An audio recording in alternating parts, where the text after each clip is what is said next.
राखी पर देवरानी और जेठानी का पहनावा और पकवान। मनोरमा, देख तो तेरी दोनों बहुएं कब से किचन में खाना बना रही हैं। कुछ ठीक तो है? अरे आप थोड़ी देर और रुक जाइए, दोनों आज पूरे परिवार के लिए अपने हाथों से खाना बना रही हैं। तभी पायल और सोनी सभी लोगों के लिए खाना डाइनिंग टेबल पर लगा देती है। आज ये सारा खाना हम दोनों देवरानी जेठानी ने मिलकर पूरे परिवार के लिए बनाया है। उम्मीद है आप सभी लोगों को हमारा बनाया हुआ खाना पसंद आएगा। अरे वाह, आप दोनों सही कह रही हो। शादी के बाद आज आप दोनों ने मिलकर खाना बनाया, लगता है खाने में अलग ही स्वाद होगा। वैसे इस बार घर में त्योहार सेलिब्रेट करने में भी अलग ही मजा होगा। अब तो राखी भी आने वाली है। हाँ भैया, अब तो राखी आने वाली है। दोनों की शादी के बाद ये घर में पहला रक्षाबंधन का त्योहार है। हाँ बच्चू, पिछली बार भी तूने तो हमारे बहुत पैसे खर्च करवाए थे रक्षाबंधन पर। तेरी तो अच्छी खासी कमाई हो जाती है। अरे बस करिए आप लोग, कहाँ ऐसे राखी सेलिब्रेट करते होंगे। राखी तो मैं अपने मायके में सेलिब्रेट करती थी। कैसे करती थी भाभी, आप हमें भी बताओ जरा। बड़े से घर के अंदर लिविंग रूम में सभी सोफे पर बैठे थे। रक्षाबंधन का त्योहार मनाया जा रहा था। देखिए मोंटी भैया, मैंने आपके लिए इस बार गोल्ड की राखी ली है। इस बार तो आप मुझे बड़ा सा गिफ्ट करोगे ना। राखी तो बड़ी ही प्यारी है, अब जल्दी से मेरे हाथ पर राखी बांध दे, तुझे बड़ा गिफ्ट मिलेगा। सोनी मोंटी को राखी बांधती है। ये ले, मेरी तरफ से तेरे लिए कार की चाबी। अब मैं मोहल्ले की सभी लड़कियों को दिखाऊंगी कि तुम गरीब लोग हमारी तरह रक्षाबंधन कभी नहीं मना सकते। सोनी की बात सुनकर पायल उसकी ओर हैरानी से देखने लगती है। सोनी, इसका मतलब तुम तो रक्षाबंधन पर सब लोगों को चिढ़ाने और पैसों का घमंड दिखाने के लिए राखी मनाती थी। राखी तो मैं अपने मायके में अपने भाई के साथ मनाती थी। अच्छा भाभी, तो आप बताओ, आप कैसे मनाती थी अपने भाई के साथ? छोटे से घर में पायल रक्षाबंधन पर अपने हाथों से अपने भाई के लिए बेसन के लड्डू और राखी बना रही थी। दीदी, मुझसे तो अब बिल्कुल भी सब्र नहीं हो रहा है। आप जल्दी से मुझे राखी बांध देना। पूरे मोहल्ले में मुझे सबको दिखाना है कि मेरी दीदी ने मेरे लिए राखी बनाई है। हाँ बाबा, मुझे पता है तुझे सबको दिखाना है। पायल नवीन की आरती और तिलक करके उसके हाथ पर राखी बांधती है। दीदी, ये लीजिए आपका गिफ्ट। मैंने अपनी गुल्लक तोड़कर आपके लिए चूड़ियां खरीदी हैं और हर बार की तरह आपकी तस्वीर भी बनाई है। पायल की बात सुनकर मुस्कान भावुक होकर कहती है, भाभी, इसका मतलब रियल खुशी तो आप लोग रक्षाबंधन पर मनाते थे। भाभी, इस बार आप दोनों राखी के लिए क्या प्लान करोगी? अरे राखी आने वाली है भाई, और ये तो पिछले बीते दिनों की बात है। इस बार तो राखी और भी स्पेशल होगी, सब लोग देखते ही रह जाएंगे। तुम लोग तो रात भर ऐसे बैठे बातें करते रहोगे, हमें तो सुबह उठकर ऑफिस भी जाना होता है। ऐसा कहकर सब लोग अपने अपने कमरे में सोने के लिए चले जाते हैं। अगली सुबह सभी लोग एक साथ हॉल में बैठे होते हैं। तभी मुस्कान नीचे आती है। पायल भाभी, आज आप जल्दी से मेरा टिफिन तैयार कर दीजिए। मेरी फ्रेंड्स को आपके हाथ का बना खाना बहुत ज्यादा पसंद है। हाँ हाँ, तारीफ तो करेंगे ही, वैसे भी जिंदगी भर सिर्फ खाना ही तो बनाया है। पूरी उम्र मायके में खाना बनाते हुए निकल गई, और मुझे ही देखो, जो मायके में कभी किसी काम को हाथ नहीं लगाया। इसी को कहते हैं पैसों का दबदबा होना। सोनी बहू, कुछ तो शर्म लिहाज रख लिया कर। पायल तेरी जेठानी भी है, ये तो हमेशा अपने पैसों का रौब दिखाती रहती है। मनोरमा की बात सुनकर सोनी बड़बड़ाते हुए अपने कमरे में चली जाती है। पायल सभी लोगों के लिए नाश्ता तैयार करती है। सब लोग एक साथ बैठकर डाइनिंग टेबल पर खाना खाते हैं और अपने अपने काम पर चले जाते हैं। शाम का वक्त होता है। सोनी बहू, पायल बहू, घर में सब्जियां खत्म हो गई हैं। तुम दोनों देवरानी जेठानी एक साथ जाकर सब्जियां ले आओ। वैसे तो मुझे कोई इंटरेस्ट नहीं है जेठानी जी के साथ कहीं भी आने जाने में, लेकिन मैं घर पर पड़ी पड़ी बोर हो रही थी, तो इनके साथ चली ही जाऊंगी। सोनी, मुझे काम करने में कोई शर्म नहीं है। मायके में भी किया है और ससुराल में भी अपनी जिम्मेदारी से कभी पीछे नहीं हटूंगी। ऐसा कहकर दोनों सब्जियां लेने के लिए चली जाती हैं। तभी रास्ते में पड़ोसन सुजाता उन्हें देख लेती है। तुम दोनों देवरानी जेठानी आज एक साथ कैसे है? लगता है दोनों में अच्छी खासी जम रही है तुम्हारी। आंटी जी, वो तो मैं घर पर पड़ी पड़ी बोर हो रही थी, तो सोचा जेठानी जी के साथ थोड़ा बाहर चल फिर आऊं। और वैसे भी मैं क्यों किसी काम को हाथ लगाने लगी? मेरे मायके वालों ने इतना दहेज दे रखा है। अरे बहन जी, ये कैसी बात कर रही हैं आप? ये तो बड़ी गलत बात है। अगर आप दहेज लेकर आई हैं तो इसका मतलब ये नहीं है कि आप घर के किसी भी काम को हाथ नहीं लगाएंगी। सब्जी वाले की बात सुनकर पायल बीच में बोल पड़ती है। भैया, आप रहने दीजिए, आप हमें जल्दी से सारी सब्जी दे दीजिए। अरे हाँ बहन जी, मैं तो दे ही रहा हूँ। मेरा तो सब्जी बेचने का काम है, लेकिन मुझे आपकी देवरानी की बात बिल्कुल अच्छी नहीं लगी। इसके बाद देवरानी जेठानी सारी सब्जियां लेकर घर आ जाती हैं। सोनी बहू, बेटा आज तू ही खाना बना ले। तेरी जेठानी पूरा दिन घर का काम करती रहती है, बेचारी थक जाती होगी। आज इसे भी थोड़ा आराम मिल जाएगा। सोनी बहू, तेरी सास माँ बिल्कुल सही कह रही है बेटा। एक दूसरे के काम में मदद करनी चाहिए। मैं क्यों किसी काम को हाथ लगाने लगी? और मैं थोड़ी बोलती हूँ इनको कि आप दिन भर काम करती रहिए। देखिए मेरे तो पैर में दर्द हो रहा है। इनके साथ बाहर सब्जी लेने भी तो गई थी, मुझसे तो खाना बिल्कुल नहीं बनेगा। तभी वहाँ पायल आती है। कोई बात नहीं सोनी, अगर तुम्हारे पैर में दर्द हो रहा है तो तुम बैठकर आराम करो, मैं पूरे परिवार के लिए खाना बना दूंगी। ऐसा कहकर पायल किचन में चली जाती है और सभी लोगों के लिए आलू भरता, बैंगन, सोया चाप और रोटियां बनाकर डाइनिंग टेबल पर लगा देती है। तभी दोनों भाई ऑफिस से घर आ जाते हैं। अरे भाई, आज तो बड़ी जोर की भूख लगी है। भाभी, क्या बनाया है आपने? देवर जी, आज तो मैंने आपके लिए आपकी पसंदीदा चाप बनाई है। ऐसे कुछ दिन बीत जाते हैं। दोपहर का वक्त होता है, तभी जोर जोर से बारिश आने लगती है। पायल बहू, बेटा देख कितनी जोर से बारिश आ रही, सारे कपड़े भीग जाएंगे, छत पर जाकर कपड़े उतार ले। जी माँ जी, अभी जाती हूँ। ये कहते हुए पायल छत पर कपड़े लेने चली जाती है। सोनाली आ जाती है। कैसी हो पायल? मैं तो जब भी देखती हूँ तुम ही घर का काम काज करती रहती हो। वैसे इस बार तो शादी के बाद तुम देवरानी जेठानी की पहली रक्षाबंधन होगी। ससुराल में तो क्या क्या तैयारियां करने वाली हो इस बार तुम दोनों? इस बार की राखी हमारी इतनी स्पेशल होने वाली कि सब लोग देखते रह जाएंगे। इतने अच्छे से पकवान और पहनावा रखेंगे ना कि सबकी नजरें हम पर ही रहेंगी। मैं तो मायके में भी अपने भाई की पसंद और घर वालों की पसंद के ही पकवान बनाया करती थी। दोनों वहीं खड़े होकर बातें कर रही होती हैं। तभी पायल कपड़े लेकर नीचे आ जाती है।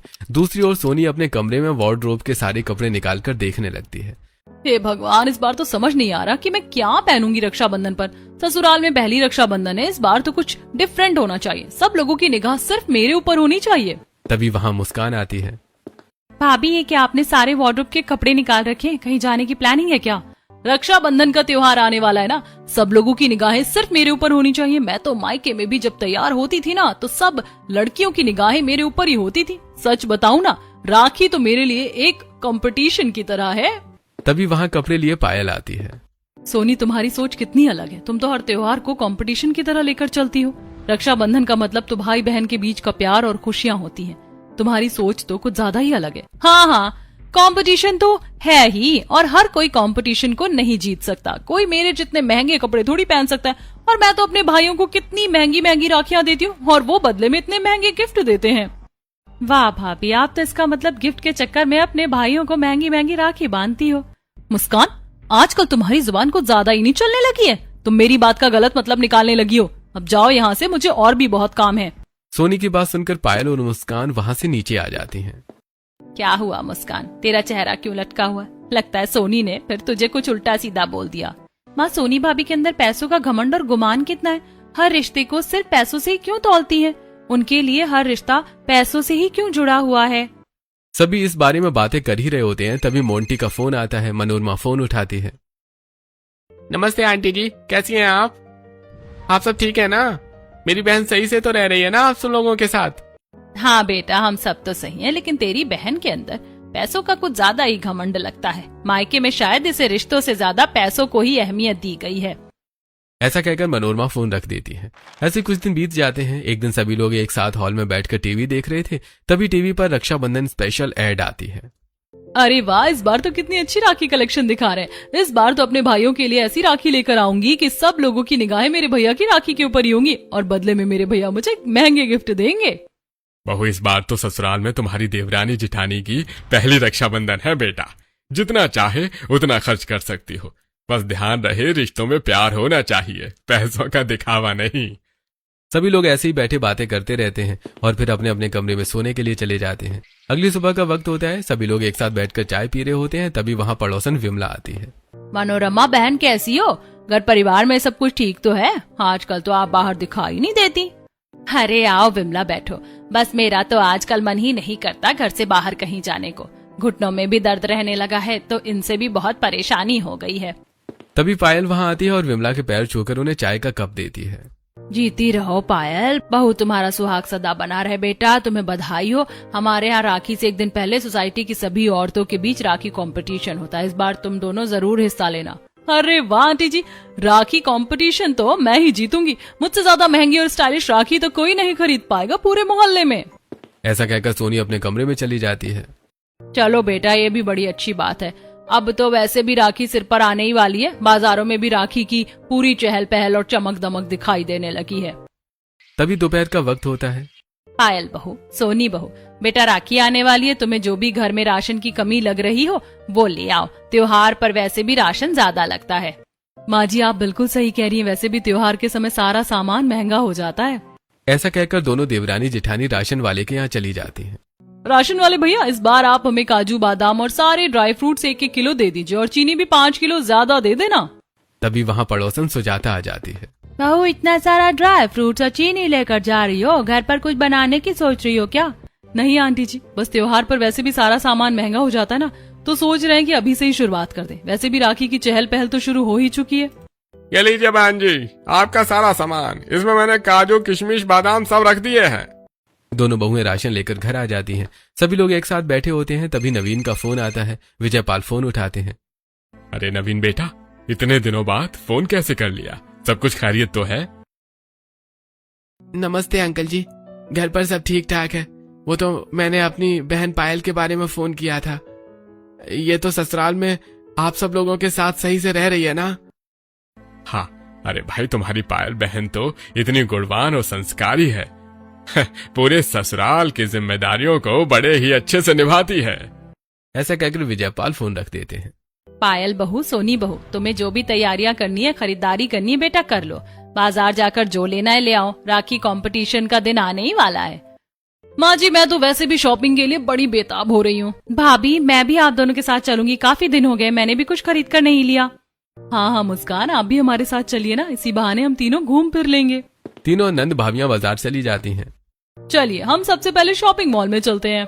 तीनों शॉपिंग मॉल में पहुंचती हैं। भैया मॉल की सबसे महंगी ड्रेस दिखाइए मुझे। सोनी तरह तरह की ड्रेसेस देखती है लेकिन उसे कोई भी ड्रेस पसंद नहीं आती।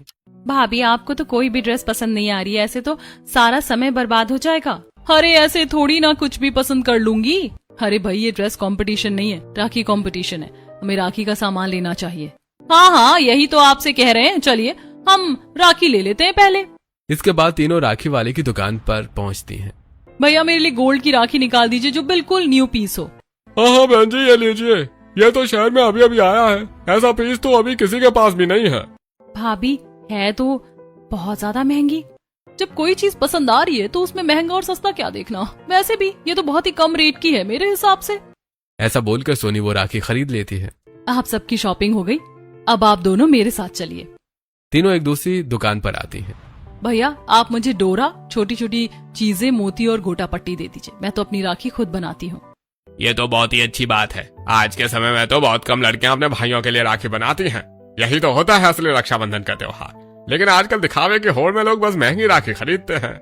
भैया हर किसी के बस की बात नहीं है कि कोई महंगी राखी खरीद सके, उसके लिए भी इंसान के पास जिगरा होना चाहिए।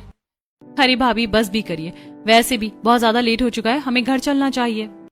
इसके बाद तीनों नंद भाभियां घर आ जाती हैं। रात के समय पायल अपने हाथों से राखी बनाकर तैयार कर लेती है। सुबह का वक्त होता है। सोनी रेड कलर की ड्रेस पहनकर तैयार होकर आती है। माँ जी चलिए, अब हमें राखी कंपटीशन में चलना चाहिए। परिवार के सभी लोग राखी कंपटीशन में पहुंच जाते हैं। तभी वहां पड़ोसन सुजाता आती है। अरे वाह, आपकी दोनों बहुएं कितनी ज्यादा खूबसूरत लग रही है। अब बस इनकी राखी देखी जाए तो पता चले कि कौन सी बहू कितनी ज्यादा गुणवान है। आंटी जी देख लेना, सबको मेरी राखी ही पसंद आएगी। ऐसा कहकर मोहल्ले की सभी औरतें अपनी अपनी राखियां दिखाना शुरू कर देती हैं। वाह पायल बहू, तुमने तो अपने हाथों से राखी बनाई है, बिल्कुल डिफरेंट है। सच में मैं तो तुम्हारी राखी की फैन हो गई हूँ। तुम ही हो आज के कंपटीशन की विनर। ऐसा कहकर जज पायल को अपने पास मंच पर बुलाती है। Thank you so much. आप सभी को मेरे हाथ की बनी राखी पसंद आई, ये मेरे लिए बहुत बड़ी बात है। मैं रक्षाबंधन पर अपने भाई के लिए 2 शब्द कहना चाहती हूँ। हाँ हाँ बेटा, मैं भी तेरी राखी बहुत पसंद आई, तुझे जो बोलना है अपने भाई के बारे में बोल। मेरा छोटा सा भाई जो मुझसे बेहद प्यार करता है और मैं उसकी हर छोटी छोटी ख्वाहिश को पूरा करने की अपनी तरफ से पूरी कोशिश करती हूँ। मेरे लिए रक्षाबंधन कोई दिखावा या कंपटीशन नहीं है, ये मेरे और मेरे भाई के बीच का ऐसा रिश्ता है जो जन्मों जन्मों के लिए जुड़ा है। पायल के बाद सुनकर सभी औरतें तालियां बजाने लगती हैं। हे भगवान, इन्होंने तो कम लागत में ही सब लोगों से अपनी वाहवाही लूट ली और मैं इतनी महंगी गोल्ड की राखी लेकर आई हूँ, फिर भी किसी ने मेरी बिल्कुल भी तारीफ नहीं की। बेटा इसीलिए तो कहती हूँ कभी भी रिश्ते को पैसों से नहीं तौलना चाहिए। देख सोसाइटी के सभी लोग पायल की कितनी तारीफ कर रहे हैं। सच में पायल भाभी ने तो आज साबित कर दिया कि दुनिया में कोई भी रिश्ता पैसों से नहीं खरीदा जा सकता। सभी लोग पायल की खूब तारीफ करते हैं और फिर घर आ जाते हैं। जेठानी जी, इस बार तो आपने सब लोगों से वाहवाही जीत ली, लेकिन देखते हैं कि रक्षाबंधन पर आप मुझसे जीत पाती हैं या नहीं। ऐसा कहकर सोनी अपने कमरे में चली जाती है। हे भगवान, मेरी देवरानी जी की कितनी गलत सोच है। राखी जैसे पवित्र रिश्ते को भी कंपटीशन समझ रही हैं। आपको क्या लगता है कि हमारी देवरानी और जिठानी रक्षाबंधन पर अपने भाइयों के लिए क्या स्पेशल करती हैं? जानने के लिए वीडियो को लास्ट तक जरूर देखिए। ऐसे कुछ दिन बीतते हैं, शाम का वक्त होता है। बहू, रक्षाबंधन 1-2 दिन बाद आने वाली है। तुम दोनों को जो भी शॉपिंग करनी है अपनी अपनी शॉपिंग कर लो। हाँ पिताजी, इस बार तो रक्षाबंधन पर हम तीनों बहनें खूब जमकर शॉपिंग करेंगी। भाभी, शॉपिंग करने के लिए चलें? तीनों शॉपिंग करने के लिए निकलती हैं। सबसे ज्यादा समय सोनी को ही शॉपिंग करने में लगता है। हाँ, वैसे भी मुझे छोटी मोटी चीजें पसंद आती ही नहीं है। तीनों शॉपिंग करने के लिए एक बड़े से शॉपिंग मॉल में जाती हैं। सोनी अपने लिए सुंदर सुंदर ड्रेसेस और गाउन पसंद करती है। भैया, जल्दी से मुझे हील्स वगैरह भी दिखा दीजिए। हाँ बहन जी, ये लीजिए, ये बहुत स्टाइलिश हील्स हैं। मेरी शॉपिंग तो हो गई, अब जल्दी से अपने भाई को फोन कर देती हूँ। सोनी जल्दी से मोंटी को फोन करती है। जी, मेरी सारी शॉपिंग हो गई, आप जल्दी से पेमेंट कर दीजिए। अरे तुमने इतनी सारी शॉपिंग की है, अभी तो राखी भी लेनी है तुम्हें। आप तो अभी से घबरा गए, अभी तो मैंने राखी भी नहीं खरीदी है। अब जल्दी से फोन रखिए और पेमेंट कर दीजिए। मोंटी पेमेंट कर देता है। उसके बाद मुस्कान अपने लिए एक सुंदर सा सूट खरीदती है और पायल अपने लिए लेस और छोटी छोटी चीजें खरीदती है। मैं तो हर साल की तरह इस राखी पर अपने हाथ से बनाई हुई ड्रेस ही पहनूंगी। चलो भाभी, कपड़ों की शॉपिंग हो गई, अब जल्दी से हम लोग राखी ले लेते हैं। हाँ चलिए, हम सुनार वाले के यहाँ चलते हैं। सोनी सुनार के यहाँ जाती है और अपने भाइयों के लिए गोल्ड की ब्रेसलेट वाली राखी खरीदती है। कितनी ज्यादा सुंदर और महंगी राखी है ना। मेरे भैया इस बार मुझे जरूर कोई बड़ा गिफ्ट देंगे। देख लेना मेरे राखी को। आप भी अपने भाइयों के लिए ऐसी महंगी राखी ले लो, आपको बड़े बड़े गिफ्ट मिलेंगे। नहीं भाभी, इस बार तो मैं अपने हाथों से अपने दोनों भाइयों के लिए राखियां बनाऊंगी। यही है असली रक्षाबंधन की खुशी। इसके बाद पायल दुकानदार के यहाँ जाती है और मोती, लेस और राखी बनाने का सामान लेकर घर आ जाती है। शाम का समय होता है। तुम लोगों की शॉपिंग का काम पूरा हो गया हो तो अब हमारे लिए जल्दी से खाना भी बना दो। देवर जी, बस थोड़ा वक्त दीजिए, मैं अभी आप सब लोगों के लिए खाना बनाती हूँ। ऐसा कहकर पायल किचन में जाती है और सभी लोगों के लिए खाना बनाकर डाइनिंग टेबल पर लगा देती है। कपड़े और राखी की तो सारी शॉपिंग हो गई, बस अब तो पकवान और घर की डेकोरेशन रह गई है। राखी पर ऐसी राखी सेलिब्रेट करेंगे कि सब लोग देखते रह जाएंगे। हाँ बहू, वैसे भी अब तो घर की सारी जिम्मेदारी मैंने तुम्हारे कंधों पर ही सौंप रखी है। सभी लोग ऐसे ही बैठे बातें करते रहते हैं। वहीं पायल रात भर जागकर अपनी साड़ी पर लेस और शीशे लगाकर उसे तैयार करती है। साथ ही वो अपने हाथों से अपने भाई के लिए राखी भी बना लेती है। तभी वहाँ मुस्कान आती है। भाभी, आप क्या कर रहे हो इतनी रात गए? मैं तो अपने हाथों से अपने भाई के लिए राखी बना रही थी। दिन भर काम में लगी रहती हूँ तो समय नहीं मिल पाता है। तो चलिए भाभी, हम दोनों मिलकर राखी तैयार करते हैं। दोनों मिलकर राखी तैयार करने लगती हैं। चलो भाभी, मेरी भी राखी तैयार होगी। अब तो कल सुबह हमें पूरे घर की डेकोरेशन करनी है। अगली सुबह सोनी घर में फूलों की मालाएं बनाकर उन्हें सजाने लगती है। घर के अंदर की डेकोरेशन तो हो गई है, बस घर के बाहर सेटअप करना रह गया और फूल भी बिछाने हैं जिन पर हम अपने भाइयों का स्वागत कर सकेंगे। अरे वाह, आप लोग तो सच में बड़े अच्छे और अनोखे तरीके से अपने भाइयों के लिए राखी की तैयारियां कर रही हो।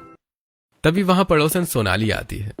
आप लोगों के यहाँ तो कितनी धूमधाम से राखी की तैयारियां चल रही हैं। देखो तो, दोनों बहुओं ने पूरे घर को मंदिर की तरह सजा दिया है। इस बार तो हमारी राखी कुछ ज्यादा ही स्पेशल होने वाली है। दोनों अपने भाइयों के लिए बड़ी उत्सुक हैं।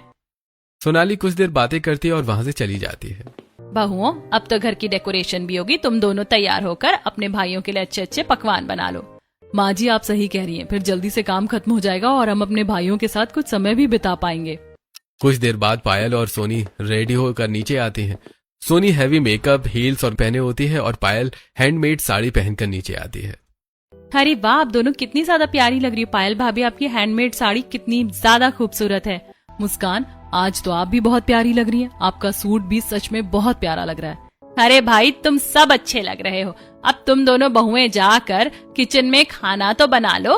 माँ जी, आज मैं अपने भाई के लिए अपने हाथों से घेवर, बेसन के लड्डू, छोले भटूरे, चने की सब्जी, लौकी का रायता, चाप और शाही पनीर बनाऊंगी। सब लोगों की पसंद का ध्यान रखते हुए माँ जी, आपकी पसंद का लौकी का हलवा भी बनाऊंगी। मैं अपने भाई के लिए एकदम अमीरों जैसा खाना बनाऊंगी। Cupcake, kaju katli, soft pasta, लच्छा पनीर और भी बहुत कुछ। दोनों किचन में खाना बनाने के लिए चली जाती हैं। सोनी वीडियो बनाते हुए खाना बनाने लगती है। वीडियो बनाने के चक्कर में सोनी का सारा खाना जल जाता है। वहीं पायल बड़े ही प्यार से घर वालों की पसंद और अपने भाई की पसंद का खाना बनाती है। तभी हॉल में विजयपाल और मनोरमा बैठे होते हैं। तुम दोनों रसोई में ही काम करते रहोगे क्या? तुम्हारे दोनों के भाई भी तो आ गए हैं। भाई का नाम सुनते ही पायल खुशी खुशी किचन से बाहर आती है और अपने भाई को गले से लगा लेती है। पीछे डीजे पर भैया मेरी राखी के बंधन को निभाना गाना चल रहा होता है। सबसे पहले हमारी मुस्कान अपने दोनों भाइयों को राखी बांधेगी। मुस्कान अपने दोनों भाइयों को सोफे पर बिठाकर आरती करती है और अपने हाथ से बनाई हुई राखी उनके हाथ में बांधती है। इस बार की राखी तो वास्तव में ही बड़ी खूबसूरत है। हाँ, भाई ये लग रहा है कि ये वाली राखी तो हमारी कुछ ज्यादा ही स्पेशल हो गई है। सोनू भैया, ये सब पायल भाभी की वजह से ही हो पाया है। इन्हें देखकर ही तो मैंने हैंडमेड राखी बनाई है। तुम लोगों ने तो राखी बंधवा ली, अब पायल अपने भाई को राखी बांध दे। पायल नवीन को राखी बांधने के लिए बैठती है। वो नवीन की आरती करती है और अपने हाथ से बनाई हुई राखी नवीन के हाथ में बांधती है। इसके बाद अपने हाथों से नवीन को लड्डू खिलाती है। ये लीजिए दीदी, मैंने हर साल की तरह इस साल भी आपके लिए अपने हाथों से पेंटिंग बनाई है। ये तस्वीरें नहीं है, हमारे बचपन की यादें हैं। नवीन पेंटिंग का गिफ्ट पायल को देता है। पेंटिंग देखकर पायल की आंखों में आंसू आ जाते हैं। वाह, सच में आप लोगों की राखी तो बहुत ही ज्यादा स्पेशल है और इतना अच्छा गिफ्ट तो हर बहन डिजर्व करती है। अरे दीदी, ये तो बच्चों वाले गिफ्ट है। अब देखना मेरे भाई मेरे लिए जरूर कुछ बड़ा गिफ्ट लेकर आए होंगे। सोनी अपने भाई मोंटी को तिलक लगाकर आरती करती है और उसे राखी बांधने लगती है। तभी उसकी गोल्ड की राखी टूट जाती है। दीदी, लगता है आपकी राखी सिर्फ दिखावे के लिए है, इसमें वो प्यार और भावना तो है ही नहीं। मोंटी भाई, ऐसा मत बोलो। राखी तो हर बहन के लिए बहुत स्पेशल होती है और मैंने तो एक राखी और बना रखी थी, आप ये बांध लीजिए। पायल अपनी बनाई हुई राखी सोनी को दे देती है। जेठानी जी, थैंक यू सो मच। वक्त पर आज आपने राखी देकर मेरी राखी के मान को बनाए रखा है। सोनी पायल की दी हुई राखी अपने भाई मोंटी की कलाई पर बांध देती है। मोंटी भैया, आपका गिफ्ट है ना, ये लो। मोंटी सोनी को गोल्ड की चेन देता है। वाह भैया, बहुत प्यारी है, लेकिन मुझे लगा था कि आप इस बार कुछ और बड़ा करोगे, इससे भी काम चल जाएगा। सोनी की बात सुनकर मोंटी का चेहरा उतर जाता है। अब तुम दोनों की राखी का त्योहार तो हो ही गया है, अपने भाइयों को बैठा कर रखोगे क्या? जाओ जल्दी से इनकी पसंद के पकवान तो लेकर आओ। पायल और सोनी किचन में जाती हैं। वहां जला हुआ खाना देखकर सोनी परेशान हो जाती है। हे भगवान, इतनी जल्दी मैं अपने भाई की पसंद का खाना कैसे बनाऊं? ऑर्डर कर देती हूँ, किसी को पता भी नहीं चलेगा। सोनी, मैंने खाना ज्यादा बनाया था, तो मेरा वाला खाना मोंटी भाई को परोस देना। वैसे भी तुम्हारा भाई और मेरा भाई अलग नहीं है। पायल की बात सुनकर सोनी भावुक हो जाती है। दीदी, आई एम सॉरी, मैंने आपको हमेशा गलत बोला है और आपकी गरीबी का मजाक उड़ाया। आज आप ही की वजह से मैं अपने भाई की कलाई पर राखी बांध पाई हूँ।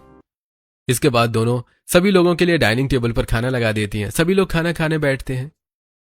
सोनी बहन, वैसे तो मैं गरीब हूँ, लेकिन मैंने अपने हाथों से तुम्हारे लिए एक तस्वीर बनाई है। मुझे उम्मीद है तुम्हें पसंद आएगी। थैंक यू सो मच भैया, आपने मेरे लिए इतना किया, लेकिन इसकी कोई जरूरत नहीं थी। ऐसी पेंटिंग तो मैं कहीं से भी खरीद सकती थी। सोनी की ये सारी बातें सुनकर मोंटी को बहुत बुरा लगता है। मुझे यकीन नहीं हो रहा है कि मेरी बहन ही है जिसके अंदर पैसों का इतना ज्यादा घमंड है।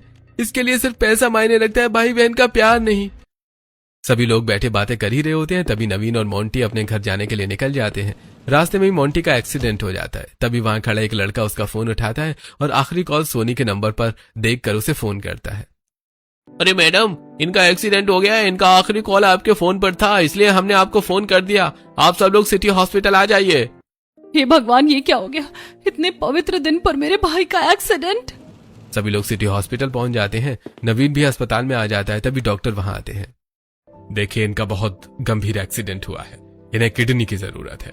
अस्पताल में इनकी किडनी मैच नहीं हो रही है। आप लोगों को अपना किडनी टेस्ट करवाना होगा। सोनी बहू, तेरा तो सगा भाई है, तेरी किडनी मैच हो जाएगी बेटा। तू दे दे अपनी किडनी। नहीं माँ जी, मैं अपनी किडनी नहीं दे सकती, और अगर मैंने अपनी किडनी दे दी तो मैं कैसे जी पाऊंगी? एक्सीडेंट की खबर सुनकर सुरेश और कविता भी अस्पताल पहुंच जाते हैं। सोनी के मुंह से ये सारी बातें सुनकर सुरेश की आंखें भर आती हैं। हमारी बेटी इतने पवित्र दिन पर भी अपनी जान की परवाह कर रही है, जिसे अपने भाई के होने या न होने से कोई फर्क ही नहीं पड़ रहा है। ये सब हमारे दिए हुए पैसों के घमंड का ही नतीजा है। डॉक्टर, आप मेरी किडनी का चेकअप कर लीजिए। मुझे पूरी उम्मीद है कि मेरी किडनी से मोंटी भाई ठीक हो जाएंगे। पायल बहू, आज एक बार फिर तूने रक्षाबंधन के इतने पवित्र दिन पर बहन होने का फर्ज बखूबी निभाया है। एक सोनी है जो अपने सगे भाई को किडनी देने से मना करी, और एक तू है जो आगे बढ़कर अपनी देवरानी के भाई की जान बचाने में लगी हुई है। सभी आपस में बातें कर ही रहे होते हैं। तभी डॉक्टर वहां आते हैं। देखिए, ये सब मोंटी जी का प्लान था असलियत जानने का। इन्हें चोट लगी है, लेकिन इन्हें किडनी की जरूरत नहीं है। अस्पताल के बेड पर लेटा हुआ मोंटी सबके सामने सच बताता है। आज सच सबके सामने आ गया। सोनी, तुम हद से ज्यादा बदल गई हो। तुम्हें सिर्फ पैसों से प्यार, तुम्हारे लिए मैं जरूरी नहीं हूँ। जरा पायल दीदी से सीखो, उन्होंने कैसे बिना अपनी जान की परवाह किए एकदम मुझे किडनी देने के लिए हाँ कर दी। मुझे तो शर्म आ रही है तुम्हें अपनी बहन बोलते हुए। नवीन की बातें सुनकर सोनी फूट फूट कर रोने लगती है। भैया मुझे माफ कर दो, मुझसे बहुत बड़ी गलती हो गई। मैं कभी रिश्तों की अहमियत को नहीं समझ पाई और मैंने रक्षाबंधन को भी सिर्फ एक कंपटीशन की तरह ही समझा। दोबारा मैं कभी ये गलती नहीं करूंगी। आज मुझे तुम पर धिक्कार आ रहा है सोनी। मुझे लगा था कि भाई बहन के इस पवित्र रक्षाबंधन के दिन तुम अपने भाई के लिए कुछ करोगी, लेकिन तुम तो एकदम पीछे मुड़ गई। सोनी जमीन पर बैठकर हाथ जोड़ते हुए रोने लगती है। मुझे माफ कर दीजिए, मुझसे बहुत बड़ी गलती होगी। मैं सिर्फ पैसों की धुन में अंधी रहती थी, लेकिन आज मुझे समझ आ गया कि रिश्तों से बढ़कर दुनिया में कोई ताकत नहीं होती और कोई भी रिश्ता प्यार से नहीं खरीदा जा सकता। सोनी चुप हो जाओ, तुम्हें अपनी गलती का एहसास हो रहा है, यही बहुत बड़ी बात है। मैं हमेशा तुम्हें बोलती आई हूँ कि रिश्ते को कभी भी पैसों से मत तोलो, और आज देखो राखी के इतने अच्छे पर्व तुमने अपने भाई को दुखी कर दिया। मोंटी भैया, आज मैंने जो किया है वो मैं कभी दोबारा नहीं करूंगी और आपसे बढ़कर मेरे लिए इस दुनिया में कुछ भी नहीं है। आप मुझे प्लीज माफ कर दीजिए। मैं तुझे माफ कर दूंगा, आखिर तू मेरी छोटी बहन है, लेकिन तुझे सही गलत की पहचान हमेशा होनी चाहिए। मोंटी सोनी को माफ कर देता है। डॉक्टर जरूरी दवाइयां आदि देकर मोंटी को घर ले जाने के लिए कह देते हैं। इसके बाद पूरा परिवार घर आ जाता है। भाई, आज के दिन जो भी कुछ हुआ उससे एक चीज तो साबित हो गई है, हमें अपनी गलतियों से सीखना भी चाहिए। जैसे आज सोनी को अपनी गलती का एहसास हुआ है, हमें उम्मीद है कि ऐसी गलती कभी दोबारा नहीं करेगी। हाँ भाई, आज के दिन से तो बहुत कुछ सीखने को मिला है। भगवान हमारे घर में हमेशा खुशियां बनाए रखे और हमारी दोनों बहुएं देवरानी जेठानी के रूप में नहीं बल्कि दो सगी बहनों के रूप में रहे। जी पिताजी, जैसा आप बोल रहे हैं आज से ऐसा ही होगा। आज से पायल दीदी मेरी सगी बहन के जैसी होंगी। हाँ सोनी, मैं भी तुझे हमेशा अपनी छोटी बहन की तरह ही रखूंगी। तुम सब लोग बैठो, मैं अभी आप सबके लिए चाय नाश्ता बनाकर लेकर आती हूँ। दीदी, मैं भी आपके साथ चलती हूँ। सोनी और पायल मिलकर पूरे परिवार के लिए चाय नाश्ता बनाती हैं। सभी लोग एक साथ बैठकर चाय नाश्ता करते हैं और पूरा परिवार खुशी खुशी रहने लगता है। आपको क्या लगता है, आपके लिए पैसा जरूरी है या रिश्ते? जैसे हमारी छोटी बहू ने लगनशीलता और प्यार से पूरे परिवार की मान मर्यादा को बनाए रखा और रक्षाबंधन के खूबसूरत त्योहार पर भाई बहन के रिश्ते की मान मर्यादा को भी बनाए रखा, क्या उसका ऐसा करना सही था या गलत?